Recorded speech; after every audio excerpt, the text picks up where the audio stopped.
Good morning. Today I'm going to talk about an essay that I had written back in 2009. And so I was preparing a lesson for Sunday school, and I came across a section where they were giving someone some advice about how to handle a certain situation. And it said, and thou shalt do it, which they were talking about communicating. You shall do it with all humility, trusting in me, and reviling not against revilers. It was that last section that really caught my attention, reviling not against the revilers. And I thought for a while, wondering kind of what that meant exactly. And then just a few days later, or if I, put it in context for today, we have a president that is a little bit divisive. A lot of people love him and a lot of people don't. And there's a lot of discussion about this president, if he's good or if he's bad. And a lot of people argue about that. And they even will start to talk meanly or even insulting to the people that they're discussing about this particular issue. And so I thought about that, and then I thought about, all of the different conflicts that we see come up. And I was reminded of something that happened to me when I was in India just a couple of years earlier. So I was in my hotel and preparing to go to work. Well, let me skip back a day. So 24 hours earlier, I decided that there was a little market near my hotel, and I decided that I wanted to go and visit that market. It wasn't a touristy place. It was kind of a place where the Indians would go and the neighborhood would go. And so my driver drove us down there, and it looked like it was going to be really fun to walk through and enjoy. And of course, I'm kind of a big white touristy looking guy, and I had my camera and I was taking pictures. And my driver, interestingly enough, he parked in a spot, and then he said, "This is kind of a weird spot for me to be parking, so I think I'm going to stay with the car and make sure it stays safe." And then after about 20 or 30 minutes, he came and found me, and he decided that he needed to be by me to make sure that I was safe rather than the car, that the car was okay. So he and I walked through the market, and it was great. We looked at all the interesting things. It was quite crowded. It was in the afternoon, and it was lovely. And we went through and visited shops and purchased little things. And one vendor even stopped and asked if I had tasted this particular fruit. It's called a jackfruit, and it's a huge giant fruit with really spiny skin. And he opened it up and prepared it and gave us a taste, and we of course paid him for it, and it was interesting. It was good. And so then my driver and I decided we would go and have some ice cream. So we found the ice cream shop and sat down and ordered some ice cream and just had ice cream and visited, and then headed back to the car. And that was the end of our visit at the market. Well, the next day, I'm sitting in my hotel room getting ready to go to work, and it is the afternoon because we would work during the nighttime. So in India, since it's 12 hours different from where we are in the US, we would work nights, and in India, so it was the daytime in the US. So we were preparing in the late evening to go to work for the day, for the night. And I got a call from my friends at work saying, "You should probably not come into work today, and just just stay in your hotel. And I'm like, well, how come? And they said, well, there's a riot going on in the market by your house, by your hotel.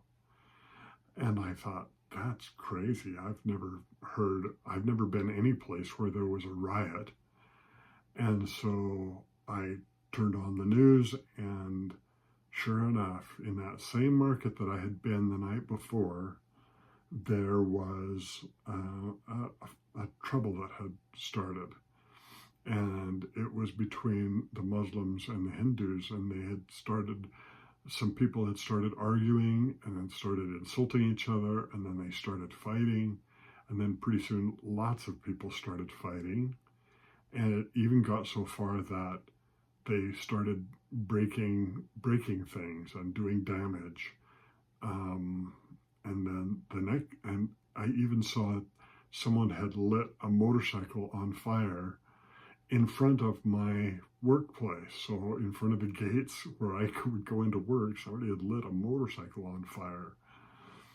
And I couldn't believe it. And I thought, it's so interesting that these two factions were fighting. First, I felt very fortunate that I had not chosen that day to go to the market, because I would have been right in the middle of it. And of course, a big white American would be a target. So I was really lucky that I wasn't there that day. And then on the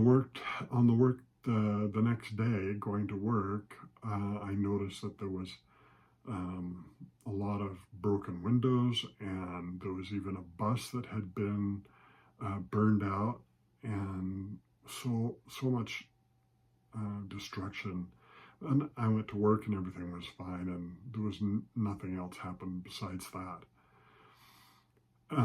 But it was very interesting for me, and thinking about how quickly people can decide to argue with each other and insult each other and then escalate it. As I look at the pictures from that particular riot that was on January 22nd in 2007,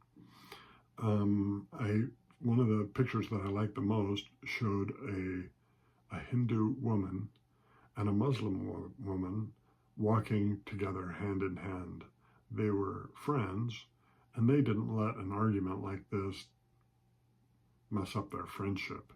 Here was clearly a Hindu dressed woman and clearly a Muslim dressed woman, and they were friends, they were girlfriends, so they were holding hands. And the article had kind of used that picture as a symbolism of what we should be like. We should be tolerant, and we should be friends, and because we're neighbors. And so I've thought more and more about this Revile Not statement. And, there are a lot of applications that we could apply this to in our daily life. I mean, you just think, perhaps even as simple as when we're driving and somebody doesn't like something we're doing and they honk at us, we have a choice we can make. We can honk back and yell and scream at them too, or we can just ignore them and keep moving ahead. And I often think that is the best approach, to just ignore people that are reviling, ignore people that are having a hard time, that you can't help, that are being, unnecessarily rude or confrontational. It just isn't worth it to argue back and to get into the mindset of, I'm going to argue and fight and cause that disharmony, even if it's a complete stranger that you will never see again. It's a lot easier in your own heart and mind to be peaceful and not argumentative and noisy, but to be peaceful and happy instead, always. That isn't always easy, and there are a lot of things that that we have to discuss. If somebody intentionally wants to harm us or do us wrong, then we need to defend ourselves.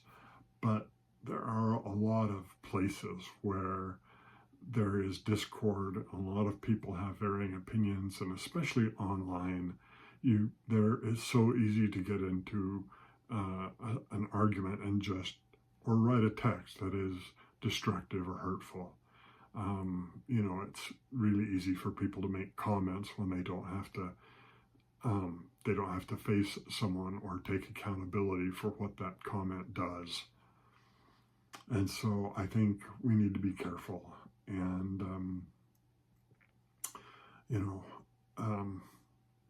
kind of in closing, I was thinking about, the discussion that Jesus Christ taught about being a peacemaker. And I think that being able to restore unity and bring peace to a situation and, always create that, common ground, and that where you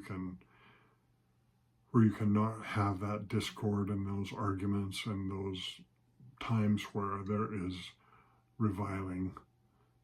I think that is what we should do. I think that's the type of person that we should be in all aspects of our lives. And it isn't always easy, and sometimes we mess up, and I need to repent from that and apologize and say we're sorry. And, but I think trying to restore peace and keep peace and tranquility in our lives and the lives of those around us is really what we should do. So we should not argue with the people that want to argue, but we should, return together as family and friends and keep that harmony. And so at the end of this discussion, just remember those things and think of, situations in your life where you have encountered these people reviling against you or against something that you believe in. And remember that you do not need to revile against the revilers. Anyway, all right. Have a great day. See you later. Bye.